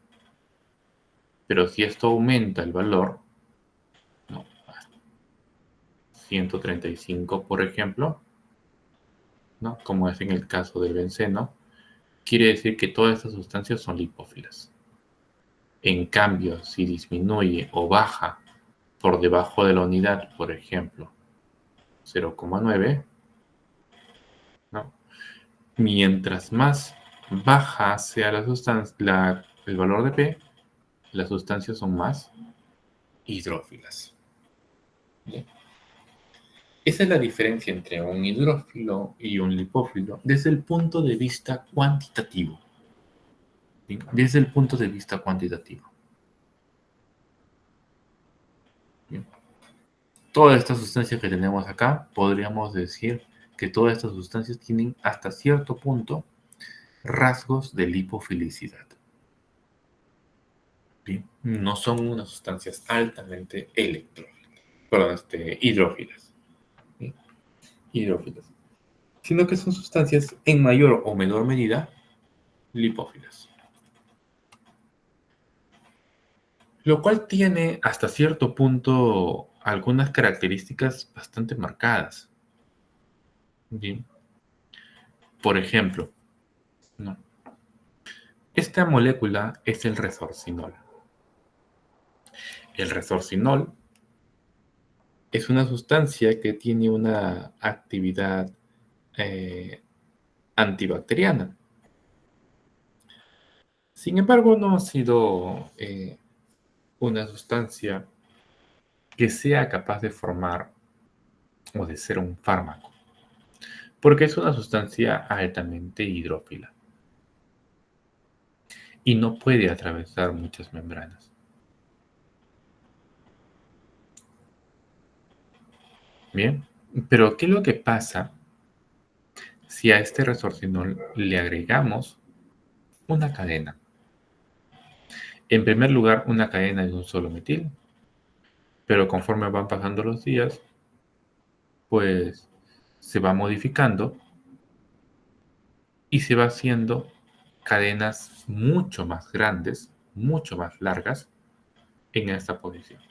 A tal punto, primero día, agregamos un metil acá, observamos la actividad antibacteriana y simplemente no aumenta.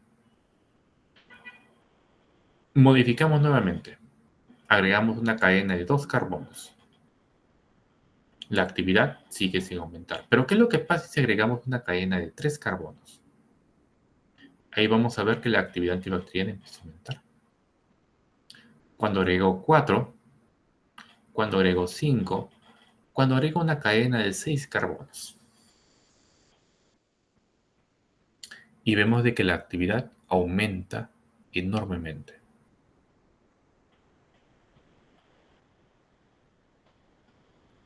Sin embargo, cuando nosotros agregamos una cadena de 7 carbonos, la actividad cae. Y la actividad empieza a disminuir conforme siga aumentando más carbonos.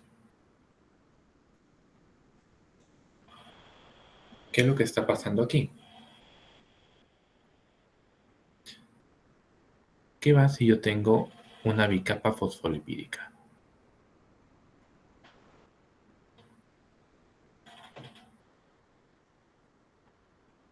Bien.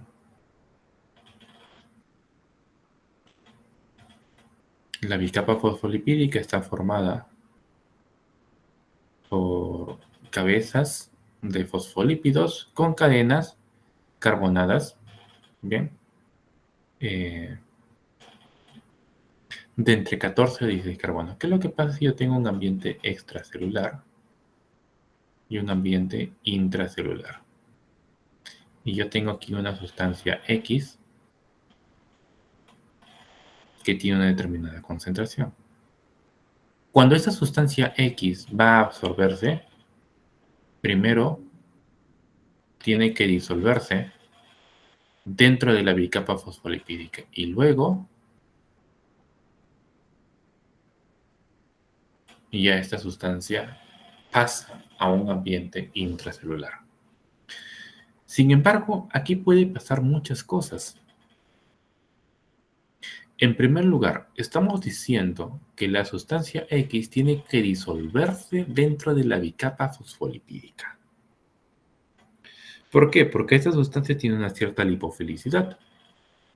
Y por esa cierta lipofilicidad va a tender a ingresar a la bicapa fosfolipídica. Estamos hablando de una absorción por un efecto de difusión pasiva que se da, ¿sí? Que se da dentro de lo que es la absorción de fármacos. Pero para eso tiene que tener una cierta lipofilicidad en la sustancia X para poder disolverse dentro de la bicapa fosfolipídica. Y luego tiene que tener la suficiente hidrofilicidad para salir de eh, esta parte interna de la bicapa fosfolipídica para poder ingresar en el ambiente intracelular.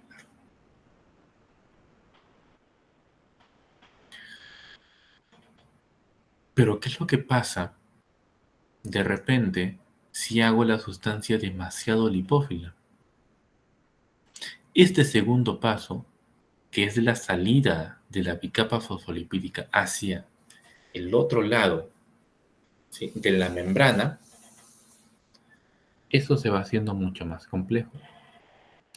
Porque la sustancia, mientras más lipófila sea, más a gusto se siente dentro de estas zonas. Ahí viene, por ejemplo, ¿no?, el, el caso de algunos fármacos eh, que tienen cierta capacidad de almacenaje, ¿no? Fármacos de depósito, por ejemplo. Estos distintos tipos de principios son aprovechados por ellos. Pero claro está que tiene todo hasta un cierto punto, porque ¿qué es lo que pasa si la sustancia empieza a almacenarse demasiado tiempo dentro de las bicapas fosfolipídicas? Lo que muchas veces suele pasar con algunas sustancias químicas, como en el caso de la rifampicina, fármaco antituberculoso.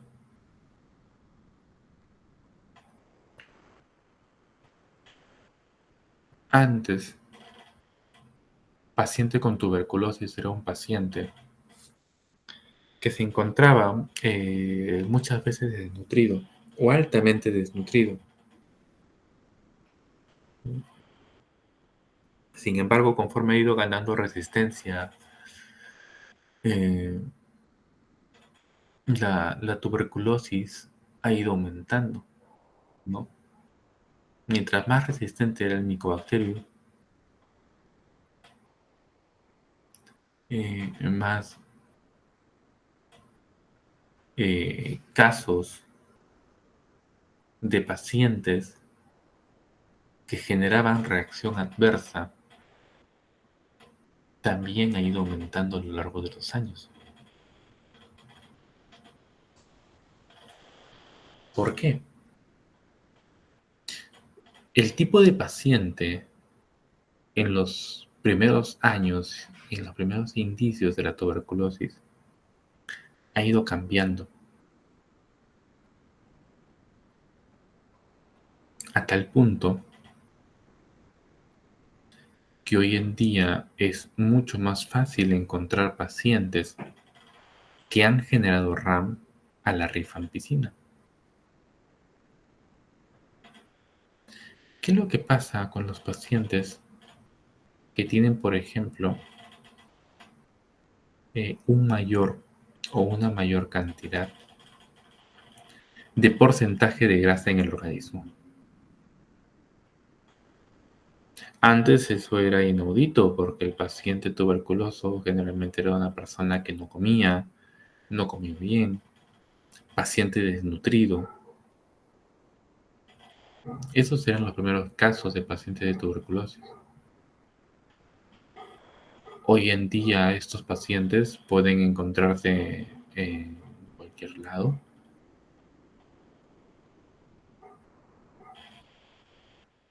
¿Sí? Y hablo de pacientes que muchas veces aparentemente comen bien, muchas veces tienden a tener sobrepeso, algo que muchas veces era inaudito en los primeros pacientes de tuberculosis.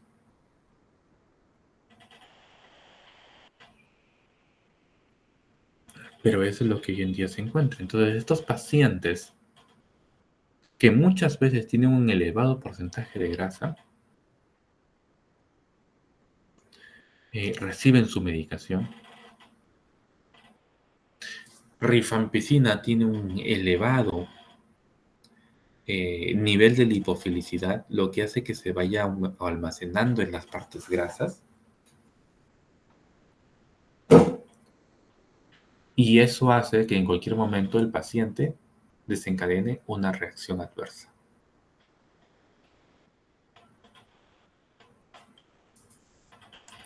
Eso es lo que muchas veces suele ocurrir.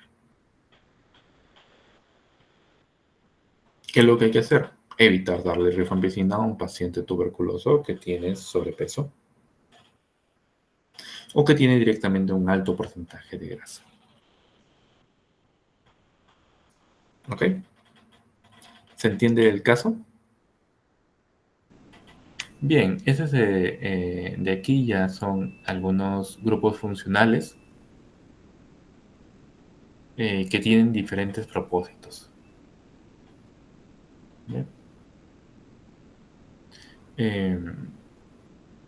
Ahí hablábamos hace un rato acerca de la metilación que tiene el, el metil de la metacolina, ¿no? Que no solamente impide las interacciones intramoleculares, sino que también permite una mayor selectividad hacia receptores muscarínicos al mantener una forma de una semicilla, ¿no? Que es la forma en la cual interacciona con los receptores de tipo muscarínicos. En el caso de cefalexina, por ejemplo, una amina primaria que mejora la capacidad de solubilidad acuosa, pero que también permite o sirve como una protección para el anillo betalactámico que tiene las cefalosporinas también, ¿no? Lo cual pues mejora, ¿no? el tiempo de vida de la rifampicina.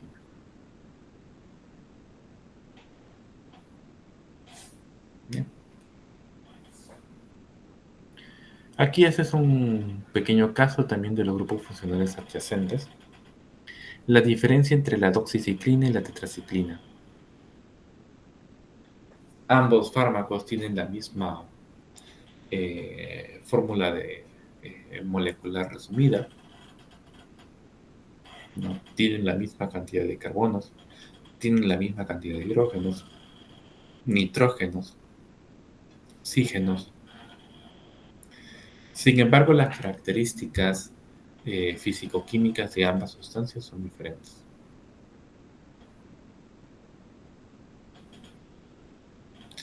Para cómo es o cómo es el caso. En primer lugar, un grupo hidroxilo que se encuentra en posición 5 en el caso de la doxiciclina y este mismo grupo hidroxilo se encuentra en el carbono 6 en el caso de la tetraciclina.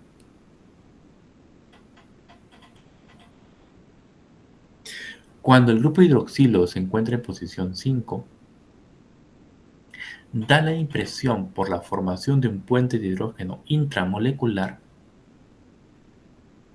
que aquí hubiera un quinto anillo. No es que realmente lo haya, no lo hay, solo que se emula. ¿Sí? Lo que ocasiona esto, al haber aparentemente un quinto anillo, la molécula aparentemente se hace mucho más lipófila. Eso que es lo que permite un mejor atravesamiento de membranas en el caso de la doxiciclina y un mayor volumen de distribución, una mayor profundidad, que a diferencia de tetraciclina, pues esto no se da.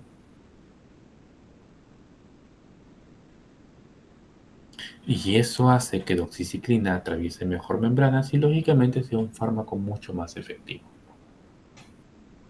¿no? A diferencia de la tetraciclina, cuyo quinto anillo simplemente no se forma.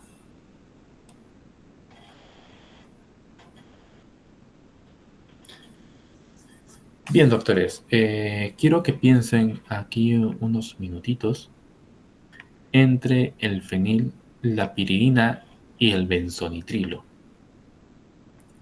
¿no? Aquí se va a dar interacciones intramoleculares. Quiere decir que hay una interacción entre este anillo aromático y este fenilo. Interacción de este anillo aromático con esta piridina. E interacción de este anillo aromático con benzonitrilo. Díganme, ¿en cuál de los tres casos es más probable, ¿no?, que se dé una mejor interacción? Piénsenlo. En el caso de que el anillo morado sea un fenilo, sea una piridina o sea un benzonitrilo. ¿En cuál de los tres se da una mejor energía de interacción intramolecular?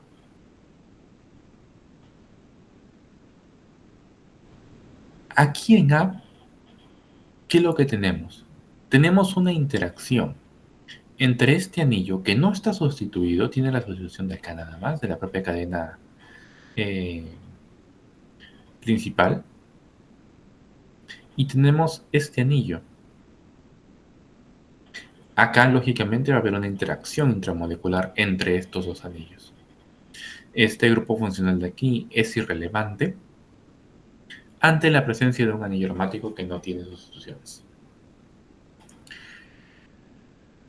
Caso contrario acá.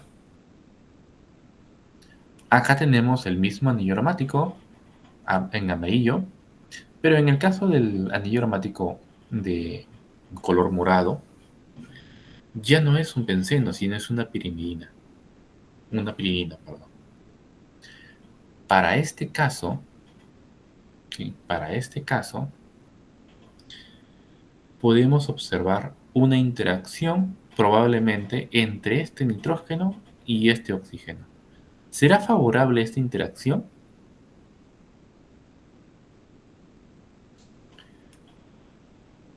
¿Qué dicen? ¿Será favorable? Sería favorable si es que tuviéramos acá un hidrógeno, en el cual formaría un puente de hidrógeno. Pero no tenemos ese hidrógeno. Tenemos un nitrógeno con una carga negativa y tenemos acá un oxígeno con una carga negativa también. ¿Qué es lo que puede generar acá? Efectos de repulsión, ¿sí? Efectos electrostáticos, ¿sí?, entre estos dos grupos funcionales, pero que simplemente generan una repulsión. Y benzonitrilo ya no tiene aquí la mina, sino que lo tenemos, o lo tiene acá, en esta cadena. A diferencia de este lado, ¿sí?, en esta posición no tenemos únicamente nitrógeno versus nitrógeno, sino que este nitrógeno de acá tiene un hidrógeno, el cual puede hacer que precisamente aumenten la interacción entre benzonitrilo y la cadena principal. ¿Qué es lo que habría que hacer para corroborar? Pues determinar las energías de afinidad y repulsión. Y ahí las tenemos. La diferencia, en primer lugar, aquí se da una interacción y las fuerzas electrostáticas, ¿sí?, son ligeramente positivas. Aquí en piridina, esas fuerzas electrostáticas negativas han aumentado.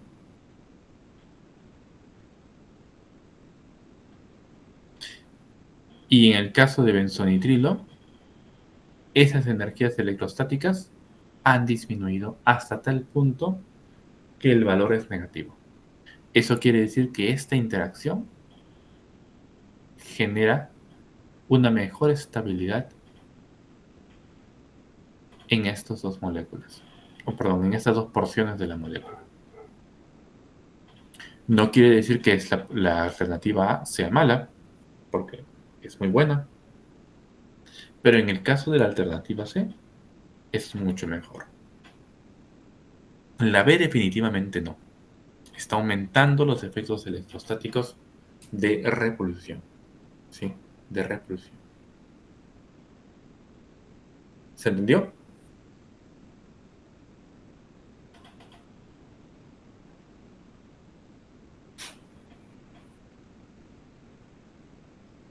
¿Sí? ¿Se entiende?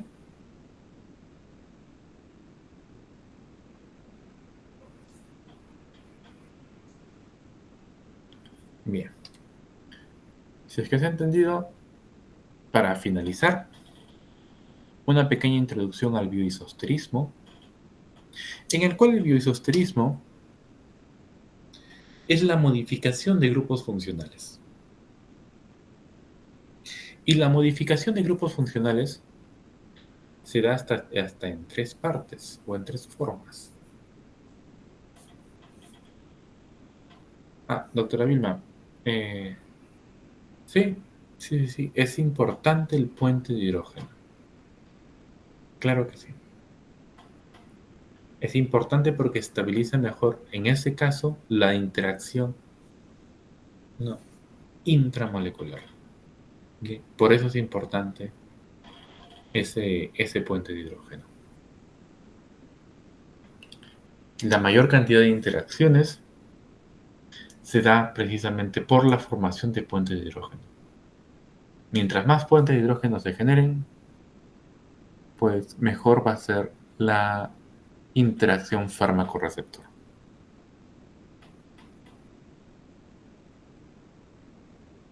Bien. Bien, les comentaba. Para este caso, tenemos aquí dos conceptos, el concepto clásico de isosterismo y el concepto de bioisosterismo. ¿Que hay más tipos de conceptos? Claro que sí, hay más tipos de conceptos. Pero es importante determinar los isósteros clásicos, que son por características mayoritariamente físico-químicas, hacia el salto de los casos de los bioisósteros. Que ya no hablamos de características químicas, sino que hablamos más bien de probabilísticas de ejercer una acción biológica. Para el caso de isosterismos, isósteros son grupos funcionales que pueden compartir ciertas características físico-químicas, como por ejemplo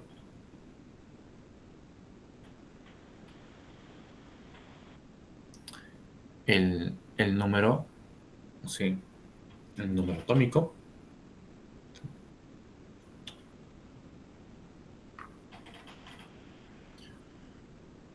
15 más 1, 16, por ejemplo. Y oxígeno también es 16. O de repente para el caso, ¿sí? O para el caso, eh, de repente de las cargas eléctricas, ¿sí? Eso hace que pueda reemplazarse un nitrógeno con un hidrógeno, como por ejemplo el caso de oxígeno. Y bueno, si a oxígeno le ponemos la función TIO, tenemos azufre aquí, ¿no? Entonces, son características fisicoquímicas que se comparten. Para el caso de isosterismo, no, perdón, de bioisosterismo, las características pueden modificarse.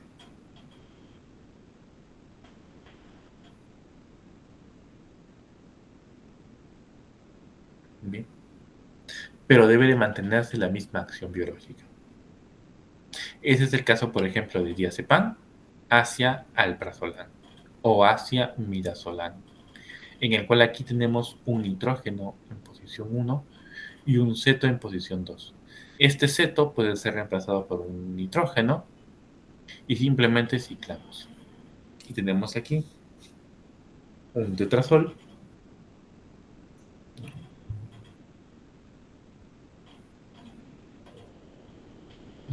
Este tetrazol está reemplazando a esta funcionalidad. Este imidazol cumple las mismas características, lo cual permite funciones cetos o funciones muy similares a cetos, que van a desencadenar una acción biológica. El hecho de que yo modifique esto por esto puede implicar muchas cosas, pero la principal característica es que se mantiene la actividad biológica. ¿Bien? Se mantiene la actividad biológica, que es a las finales la característica, que es la característica propia, ¿sí?, de los bioisósteros, que se mantiene la acción biológica. Hay un tercer concepto, que es el concepto del scaffold hopping. Tenemos el núcleo, la porción farmacofórica, ¿sí?, de una benzodiazepina. Sin embargo, esta característica farmacofórica se pierde en zolpidem, en saleplon y en zopiclón, en el cual no tenemos el anillo benzodiazepínico. Sin embargo, estas moléculas son capaces de actuar dentro del mismo sitio activo de las benzodiazepinas y ejercer acciones similares, a pesar de que no tienen el anillo benzodiazepínico.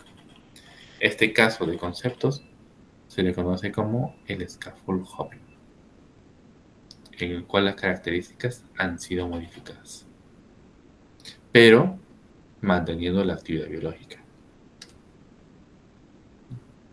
Eso ha generado tablas, lógicamente. Aquí hay unas tablas de isósteros y bioisósteros. De scaffold hopping no hay tablas, ¿no?, porque son características únicas. Pero estos, por ejemplo, son los isósteros clásicos, o también llamados isósteros. Y aquí están los isósteros no clásicos, ¿sí?, el cual es bastante grande, por eso es que hay esas dos diapositivas ahí. Y bien, doctores, no sé si hay alguna duda, alguna pregunta.